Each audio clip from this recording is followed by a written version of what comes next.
안녕하세요. 다정한 남걱정 다락방TV입니다. 오늘도 저의 다락을 찾아주셔서 감사드리고요. 사연 시작해보도록 하겠습니다. 안녕하세요. 저는 30대 초반의 여성입니다. 저는 항공사에서 근무하는 승무원이고요. 대학 졸업을 하자마자 10년 동안 이 일을 해왔습니다. 외부에서 보기에는 화려한 직업으로 알고 있지만 실제로는 업무 강도가 세고 체력도 많이 필요한 일입니다. 그래도 간혹 즐거운 에피소드도 있는데 유럽을 다녀오면서 탑승객 중에 한 남자분을 알게 되었습니다. 분신물이 있어서 찾아주다가 알게 되었는데 훗날 제 남친이 되어 있었습니다. 키도 크고 외모도 준수한 훈남에 능력도 있어 대기업 사원으로 근무하고 있었습니다. 다만 사귀면서 집안 형편이 여유롭지 못한 것을 알게 되었고 당장 결혼할 것은 아니라서 일단은 넘어가기로 했는데 만남이 계속될수록 정은 쌓이고 감정은 점점 깊어만 갔습니다. 고민이 되었습니다. 1년 정도 사귀고 나자 남친이 프로포즈를 했고 결혼을 약속하게 되었는데 직장이 강남에 있어 비싼 집을 감당하는 게 둘의 고민이었습니다. 결국 반씩 보태서 전세 아파트를 마련했고 부유한 저희 집에서는 남친이 마음엔 들지만 경제적으로 여유롭지 못한 것에 마음이 안 좋으신 것 같았습니다. 그러자 남친이 마이너스 통장을 만들어서 제 예물을 다이아몬드 세트로 마련해 주었습니다. 저희 부모님은 너무 무리한 거 아니냐며 흔쾌히 롤렉스 시계와 까르띠에 반지를 남친 예물로 준비해 주셨습니다.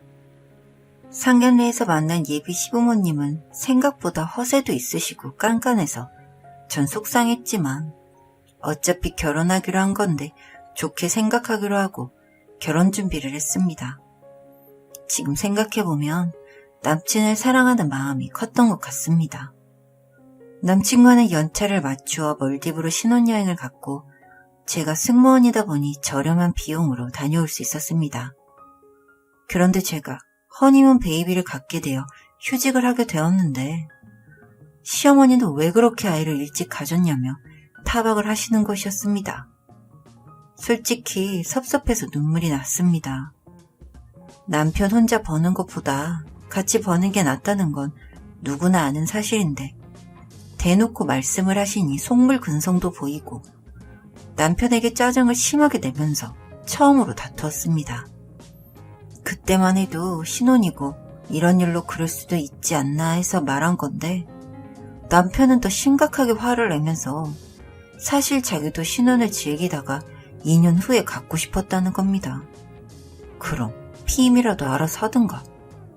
둘 다 서툴렀기도 했고 저도 휴직을 하고 싶진 않아서 속이 뒤집어질 정도로 며칠간 알아 누웠습니다. 그때 알았죠. 남편이 제 편이 아니라는 것을요. 도대체 저런 남자를 왜 내가 좋아했을까 후회스럽기까지 했어요. 그런데 이것은 사건의 시작에 불과했습니다. 허세가 심하고 치장하는 것을 좋아하는 줄은 알았는데 서비스 간에 커다란 문제가 있었던 겁니다. 집에 카드 대금 고지서가 날아왔는데 한 달에 300만 원을 본인한테 쓰는 겁니다. 둘의 급여를 합치면 600만 원이었는데 그중 아파트를 얻느라 남편이 1억을 대출받아서 그걸 갚아 나가는 것을 생각하면 까마득했거든요. 소비하는 내역은 황당한 것도 많았어요. 술값이 제일 많이, 그 다음으로는 옷을 꼭 백화점에서 사고 구두고 명품이 아니면 신지도 않았어요. 저도 면세점을 자주 다니긴 하지만 어릴 때부터 검소한 집안에서 자라서인지 제가 쓰는 돈은 생활비와 공과금을 제외하면 100만 원도 채 안 되었습니다. 그래서 가계부를 써서 보여주며 앞으로 1억이라는 대출을 갚으려면 소비를 좀 줄여야 하지 않냐고 하자 집값이 올라서 그 정도 소비는 괜찮다며 절 나무라는 거예요. 솔직히 차도 외제차를 꼭 고집해서 결혼하면서 멀쩡한 차를 바꿨는데 그 할부금도 매달 50만 원이나 내야 했어요. 미안한 태도를 보이지 않는 것도 화가 났고 제게 모든 책임을 미루는 것 같다 짜증이 치솟았습니다. 하지만 남편은 소비를 줄이려는 노력을 전혀 하지 않았습니다. 아마 저의 수입과 처가가 부유한 것을 즐기는 것 같았어요. 전 임신을 해서 예민한 것도 있었지만 대책 없이 돈을 쓰는 남편이나 저를 돈 버는 기계 취급을 하는 시어머니나 다 마음에 들지 않아서 혼자 눈물을 흘린 적도 꽤 있었습니다. 그런데 그렇게 연애 때는 그렇게나 자상했던 남자가 저에게 짜증과 폭언을 일삼는데 정말 정신과에서 신경안정제를 타먹을 정도로 점점 둘의 관계는 나빠져 갔습니다. 전 남편이 하는 말은 이제 뭐든 믿을 수가 없었습니다. 거기다가 더한 대형 사고가 터졌습니다. 남편의 회사에 제 동창이 다니고 있었는데 상간녀가 회사 앞에서 매일 기다리고 있다가 둘이 어디론가 사라진다는 겁니다. 정말 폭탄이 눈앞에서 떨어진 것처럼 눈앞이 깜깜했습니다. 황당하고 어이가 없어서 그게 진짜냐고 물었더니 몰래 사진 찍은 것도 전송해 주었습니다. 제 남편이 확실했어요. 그날 밤부터 아랫배가 묵직하고 통증이 엄청났습니다. 그날 밤 119를 불러서 실려갔고 아기는 유산이 되었습니다. 아이를 잃은 정신적 충격과 남편이 저 모르게 딴짓을 하고 다닌다는 것을 알고 난 후에 온 트라우마는 엄청났습니다. 죽음보다 더했어요. 늦게 병원에 와서 손을 잡아주며 신경 써주지 못해서 미안하다고 몸조리 잘하라고 말하는데 소름이 확 끼쳤어요. 제가 알던 남편이 그 사진 속의 그 남자가 맞는지 정말 믿기지가 않았습니다. 퇴원 후 병가를 내고 집에서 쉬고 있는데 친구가 전화를 해줬어요. 오늘도 또 만나고 있더라면서 이 이야기를 전해줘야 할지 망설여진다며 말을 하더라고요. 전 치가 떨려서 결혼 예물 세트를 다 처분하려고 주얼리샵에 갔는데 전 그날 기절하는 줄 알았어요. 진품이 아니라 가짜라는 거예요. 남편과 제가 같이 고르고 왔는데 계산은 시어머니가 했고 세팅만 그대로고 안에 보석은 다 큐빅이었던 거예요. 차액은 당연히 시어머니가 다 가져가서 썼을 테고요. 남편이 그 사실을 알고 모르고는 중요하지 않았어요. 이제는 끝을 내야 했으니까요. 남편은 제가 외도 사실을 모른다고 생각하고 있는 듯 했어요. 머리가 둔한 건지 여자에게 워낙 빠져서 정신을 못 차리는 건지 알 수 없었어요. 남편의 소비 성향과 외도 사실, 시어머니의 정신적인 학대, 그리고 마지막으로 외도녀의 원룸은 아버지투로 만들어 생활했던 그 모든 것들을 증거로 만들어 이혼 소장을 법원에 제출했습니다. 항공사 법무팀 직원의 소개로 승률 높은 이혼 전문 변호사를 구했고 그 덕에 일은 착착 진행되었습니다. 남편은 처음부터 끝까지 사실을 다 부인하고 제가 신경이 예민하고 우울증이 심해서 벌어진 일이라며 저를 코너로 몰아갔습니다. 하지만 외도의 증거는 명확했고 아무리 잡아떼고 발버둥을 쳐도 빠져나갈 수가 없었습니다. 제가 그렇게 독하게 치고 나올 줄은 몰랐겠죠. 아이를 잃은 슬픔에 남편의 외도는 평생 잊지 못할 지옥불을 만들어주었으니까요. 복수심이 저절로 터져나와서 제 손으로 남편과 시어머니를 죽이고 싶었습니다. 제 인생을 완전히 망가뜨렸으니까요. 어떻게 그런 짓을 하고도 반성이란 게 없는지 이해할 수가 없었습니다. 결국 소송은 완벽한 저의 승소로 끝났고 재산 분할은 제가 혼수로 해온 아파트 전세금을 물가 상승률을 감안해서 절반을 받았고 위자료로 3천만 원을 받았습니다. 남편은 자기가 정말 잘못했다면서 나중에 울면서 빌었지만 소용없었습니다. 상간녀 위자료 청구 소송도 승소해서 도합 3억 원을 제 손에 넣게 되었습니다. 다니던 대기업에서 둘 다 징계를 받아 다른 중소기업으로 이직을 했다고 들었고요. 아마 시어머니 눈에는 피눈물이 났겠죠. 전 인과응보라는 생각이 들었고 속이 후련했습니다. 전 휴직을 마치고 제 직장이 가까운 곳에 집을 얻어 승무원 일을 계속하고 있습니다. 전 이혼에 대해 끔찍한 기억이 남아서 그 누구도 만나고 싶지 않았습니다만 그 사실을 다 알고 위로해주면서 절 아껴주는 남자를 만났습니다. 그동안 닫아두었던 마음을 열어주며 예쁜 사랑을 이어가고 있습니다. 직업도 좋지만 인성도 좋아서 저의 모든 것을 이해해주고 있습니다. 개인 병원을 운영해서 주말에는 같이 가까운 곳을 여행하면서 힐링을 합니다. 몸도 많이 회복되어서 이젠 더 이상 약을 먹지 않아도 일상생활을 할 수 있게 되었어요. 지금처럼 아무 일 없이 잔잔한 일상을 살아낼 생각입니다. 지난 일을 잊어버리려고 심리상담도 열심히 받고 있습니다. 긴 글 읽어주셔서 감사드립니다. 다정한 남걱정 다락방TV였습니다. 다락방 주인에게 구독과 좋아요, 알림 설정으로 응원해주세요.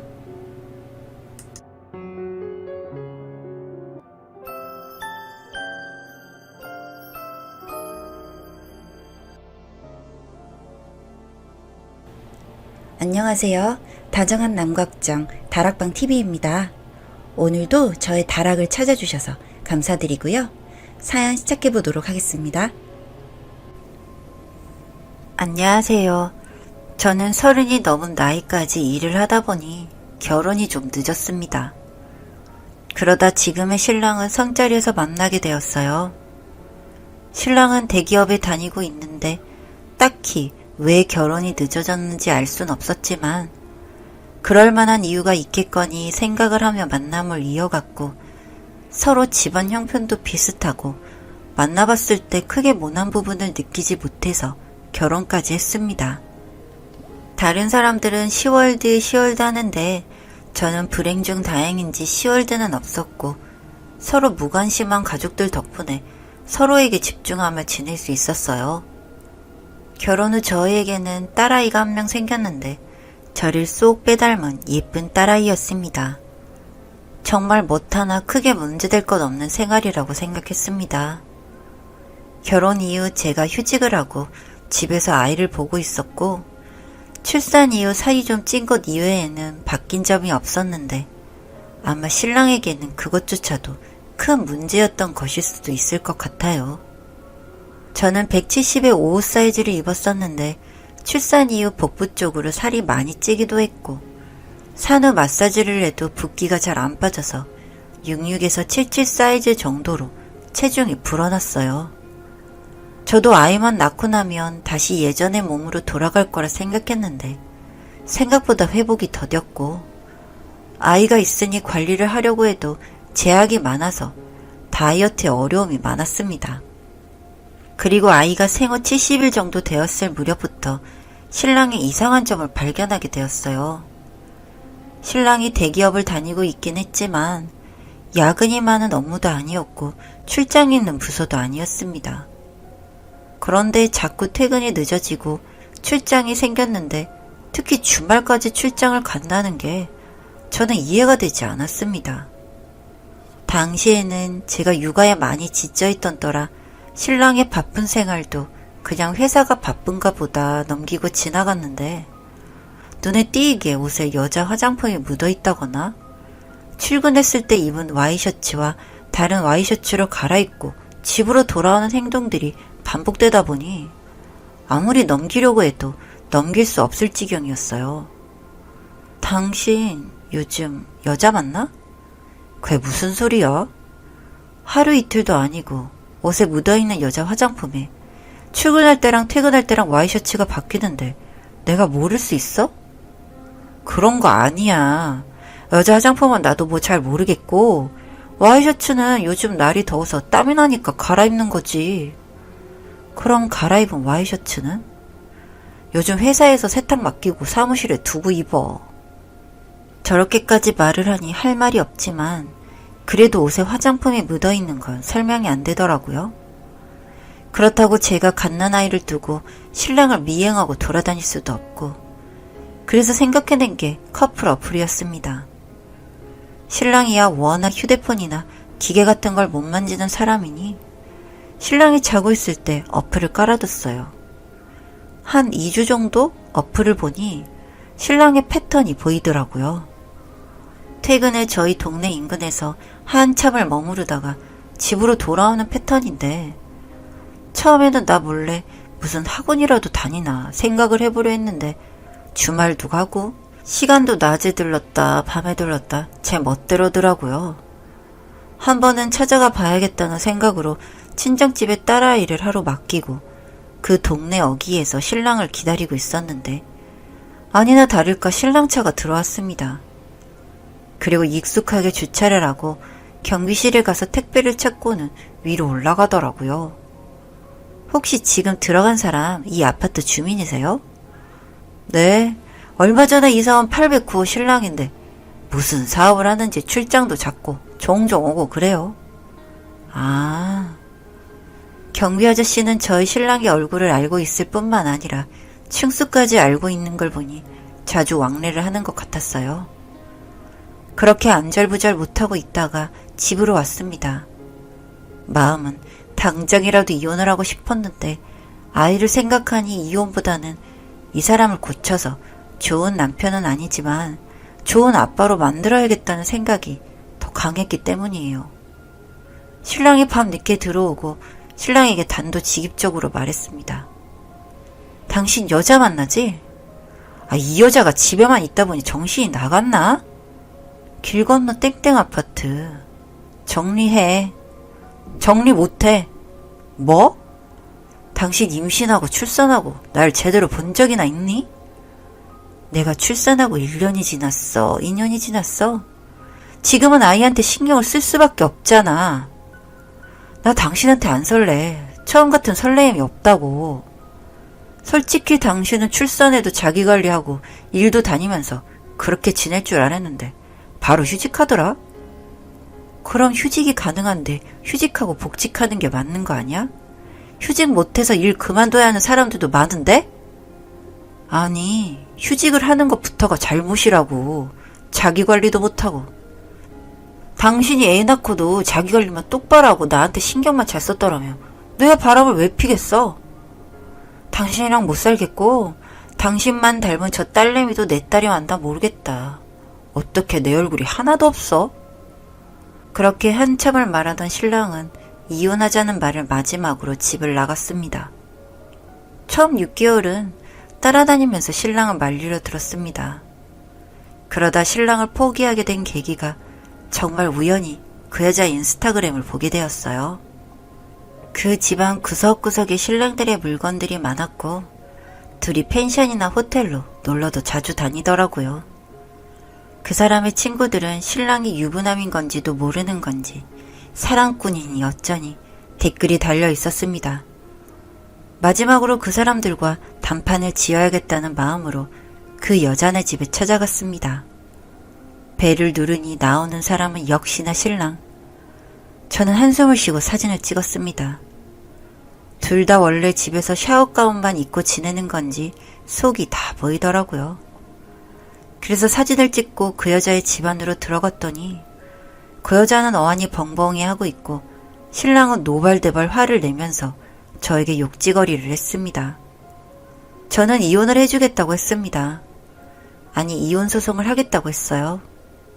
이미 신랑이 바람을 피우는 걸 알고 나서부터 꾸준히 증거는 모아뒀기 때문에 언제든 할 수 있었지만 제 눈으로 확인을 하고 싶었던 것 같아요. 저는 괜히 신랑의 화를 돋구는 바람에 그 자리에서 몇 대를 맞게 되었고 결국 병원 신세까지 지게 되었습니다. 몸은 병원에 입원해 있었지만 변호사를 통해서 상간녀 소송을 시작으로 하나씩 진행을 했어요. 상간녀 소송을 1차로 진행하고 그 다음으로 아이 친권과 양육권 소송.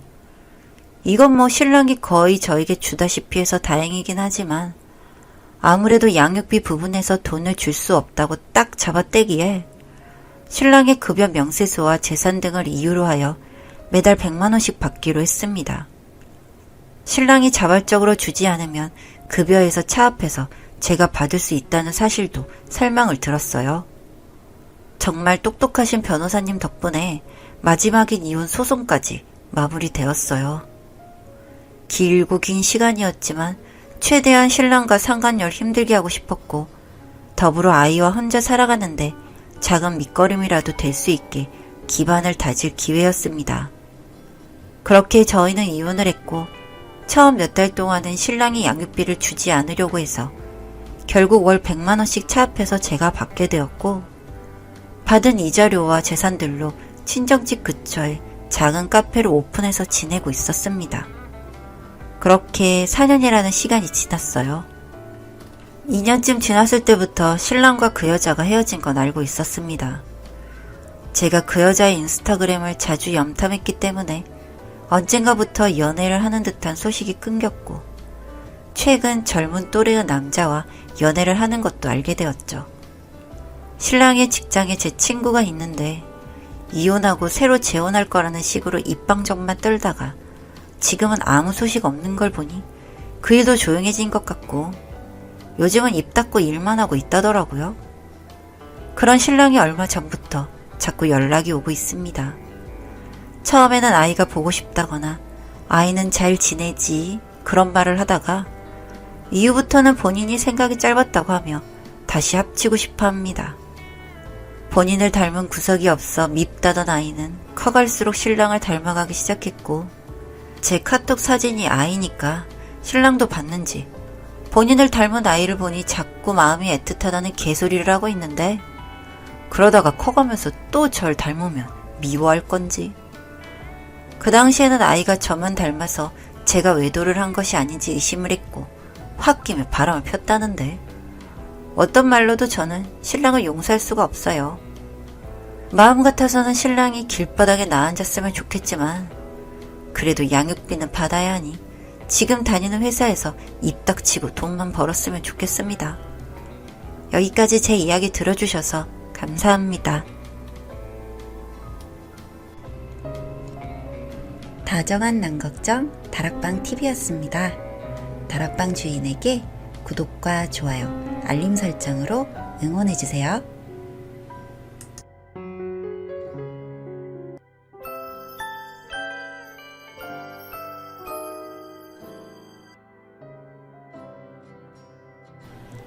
안녕하세요.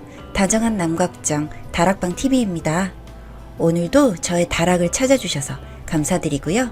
사연 시작해보도록 하겠습니다. 안녕하세요. 36살의 평범한 남자입니다. 아니 사실 평범하다고는 제 입으로 말하기 조금 부끄러울 만큼 외모나 능력이나 평균 이하의 남자입니다. 36살이 될 때까지 번듯한 직장도 잡지 못해 도시 외곽에 있는 아주 작은 회사를 다니며 외모도 누가 봤을 때 첫인상이 좋다는 소리를 들어본 적이 없었을 만큼 못난 사람입니다. 능력도 외모도 안 되지만 가정 환경도 좋지 못해서 고등학생 때 부모님은 이혼을 하시고 어머니 밑에서 홀로 자랐습니다.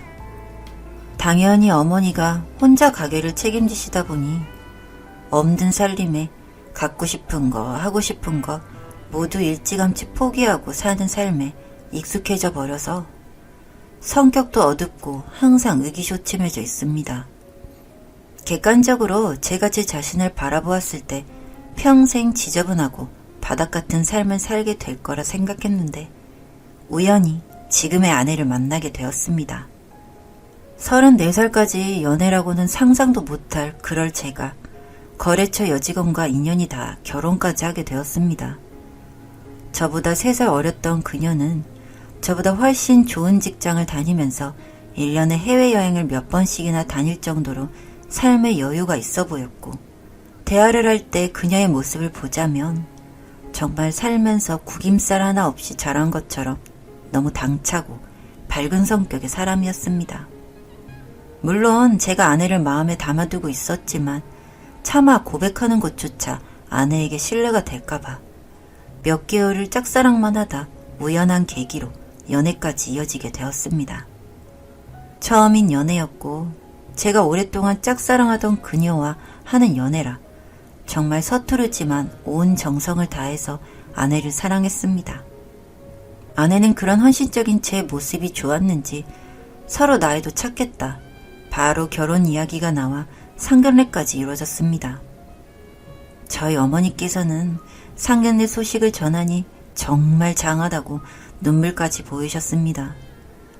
나이가 꽉 차서도 여자 이야기라곤 한 번도 말씀드린 적이 없었으니 어머니께서는 내심 제가 장가는 못 간다 생각하고 계셨나 봅니다. 너무 기뻐하시는 어머니 모습을 보니 정말 큰 효도를 해드렸다는 생각이 들더군요. 물론 처가가 될 아내 집에서는 저를 무척이나 반대를 했다고 합니다. 제가 직접 들은 이야기는 아니지만 아내가 결혼을 허락받기 위해서 정말 힘들게 부모님을 설득했다고 합니다. 어찌 설득을 시켜서 상견례 자리까지 모시고는 왔는데 자리에서 저와 저희 어머니를 한번 쓱 훑어보시고는 식사만 하시고 자리를 훌쩍 뜨시더라고요. 결국 상견례 자리에서 저와 어머니만 남겨져서 시켜놓은 음식을 꾸역꾸역 먹으며 서러움을 삼켰던 기억이 납니다. 마지못해 허락한 결혼이라 결혼식장에서는 처갓집 식구들도 오지 않았습니다. 아내 직장 동료들과 친구들만 있는 작은 식당을 빌려 스몰 웨딩으로 결혼식을 치렀습니다. 서럽기도 했지만 그래도 이런 아내를 얻을 수 있다는 것에 감사했습니다. 정말 잘 살겠다고 다짐을 하고 신혼생활을 시작했는데 아내는 그때가 너무 큰 상처였나 봅니다. 모두가 반대하는 결혼이지만 아내는 저에 대한 확신으로 결혼을 밀어붙였고 결혼식까지 숨가쁘게 달려오다가 결혼식이 끝나고 나니 아내는 맥이 탁 풀린 것처럼, 아니 꿈을 꾸다가 그제야 정신을 차린 사람처럼 저와의 결혼을 후회하기 시작했습니다. 행복해야 할 신혼생활인데 퇴근하고 집에 돌아오면 아내는 맨날 술을 마시고 있었습니다. 그러다 취해서 잠이 들고 주말이면 항상 처제한테 전화를 걸어 부모님 가슴에 못을 박은 것 같아 너무 미안하고 이 결혼이 후회스럽다고 하소연을 했습니다. 건너방에서 몰래 한다고 하는 통화였지만 방음도 제대로 되지 않는 집이다 보니 통화 내역이 다 들렸고 그런 아내의 하소연을 듣고 있다 보면 마음이 정말 착잡했습니다. 그래도 저는 아내에게 불편한 감정을 표현할 수 없었습니다. 제가 아내에게 조금이라도 불편한 감정을 드러내면 아내는 옳았구나 이혼 이야기를 꺼낼 것만 같았고 저는 아내를 놓치기 싫어 아내가 어떤 행동을 하더라도 묵묵히 받아주었습니다. 하지만 아내의 투정을 모두 받아주면서부터 저에 대한 아내의 행동이 조금씩 아랫사람을 부리는 것 같이 바뀌어 갔습니다. 오빠, 여보란 말 대신에 어느샌가부터 아내에게 저는 호칭이 야로 바뀌었습니다. 같이 TV를 볼 때도 야, 너 TV 그만 보고 알바나 찾아봐. 쥐꼬리 많은 월급 가져오면서 TV를 보고 웃음이 나오니? 주말이든 새벽이든 알바나 구해 TV 그만 보고. 같이 밥을 먹을 때도 에휴, 남편이 돈을 못 벌어오니까 이런 거지 같은 반찬만 먹어야 어쩌다 내가 너랑 결혼을 해서 란 말을 아주 쉽게 내뱉었습니다. 아내가 내뱉는 말 하나하나가 그나마 얼마 없는 자존심까지 다 깔아뭉개서 괜시리 옥상에 홀로 올라가 많이 울었습니다. 그래도 이런 못난 나랑 결혼을 해서 아내가 불행해진 거니 어떻게든 행복하게 만들어주고 싶었습니다. 하지만 그런 제게 이 사람과 이혼을 해야겠다라고 생각한 일이 생겼습니다. 그날은 결혼하고 처음 만난 명절이었습니다. 조심스럽게 아내에게 오늘 추석이니 같이 어머님께 찾아뵙는 게 어떠냐는 말을 꺼냈을 때 아내는 엄청 화를 내면서 자기는 안 갈 테니 저보고 혼자 다녀오라고 하더군요. 결혼하면서 집불 하나 보태준 것도 없는데 명절에 왜 내가 찾아가야 돼? 보고 싶으면 어머님 보고 우리 집으로 오라 그래. 그게 싫으면 너 혼자 너네 집에 다녀오던가. 결국 그날 저는 혼자 어머니를 찾아뵙고 아내가 아파서 오지 못했다고 말씀을 드렸습니다. 추석이니 며느리 온다고 잔뜩 음식을 해놓고 기다리시는 모습이 너무 마음이 아팠습니다. 그래도 며느리가 아프다는 말에 집을 나서는 제 손에 한약이며 준비해둔 음식을 바리바리 싸서 들려주시더군요. 그렇게 집에 돌아오니 아내는 또 술을 마시고 있었습니다. 제가 양손에 뭘 가득 들고 서 있으니 아내가 손에 들고 있는 게 뭐냐고 물어봐서 어머니가 자기 아프다고 약이랑 음식을 싸주셨다고 이야기를 했습니다. 그 이야기를 듣더니 비틀비틀 일어나서 제 손에 들려있는 봉지를 뺏고는 싱크대에 다 버리기 시작하는 게 아니겠습니까?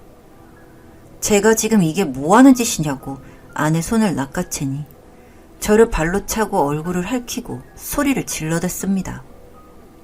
야, 너 이 새끼 이제 하다하다 마누라를 때리냐? 쓰레기 새끼야? 나 손목 빨개진 거 안 보여? 어디 내 몸에 손을 대? 그리고 네가 가져온 거 누가 이딴 거 가져오래. 내가 너랑 너네 엄마 때문에 이 꼬라지로 살고 있는데 내가 이거 먹고 좋아할 줄 알았냐? 꼴도 보기 싫으니까 빨리 다 갖다 버려. 정말 이 소리를 듣는데 저도 모르게 아내 얼굴에 손이 갔습니다. 진짜 쩍 소리가 날 만큼 뺨을 세게 쳤는데 저도 뺨을 갈기고 나서 너무 놀랐습니다.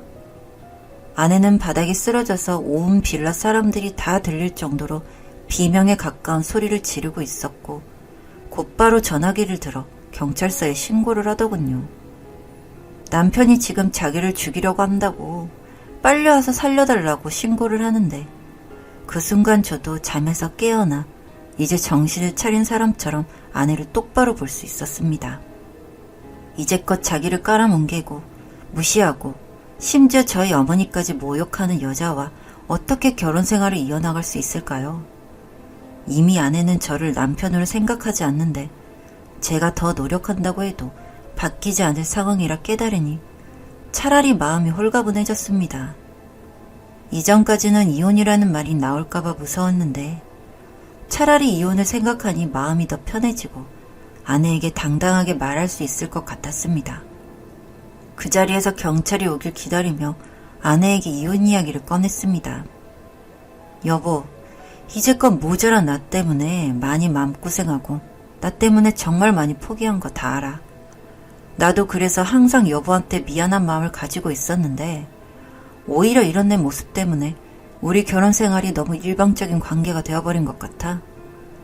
나 때문에 힘들어하는 자기 모습 보는 것도 힘들고 힘들어하는 자기 감정을 일방적으로 받아줘야만 하는 나도 힘들어. 이제 우리 그만하자. 담담하게 아내에게 이혼을 이야기했습니다. 이야기를 듣고 어떤 일인지 아내는 몹시 심란하고 불안해하더군요. 한참을 그렇게 불안해하다가 곧이어 경찰이 오니 아내는 맞은 사실이 없고 홧김에 전화를 한 거다. 번거롭게 해드려 죄송하다며 경찰들을 돌려보냈습니다. 이 상황이 이해가 되지 않는 저에게 아내는 제게 매달리며 이혼만은 이야기하지 말아달라고 사정을 하네요. 다 버리고 제게 왔는데 네가 날 버리면 어떡하냐며 이혼하면 죽어버릴 거라고 이야기를 하는데 저는 그런 아내의 모습이 순간 소름 끼쳤습니다. 이런 말을 해도 될지는 모르겠지만 아내가 그 순간 미친 사람처럼 보여 한시라도 빨리 이혼을 해야겠다 생각이 들었습니다. 지금은 이혼 소송을 진행 중입니다.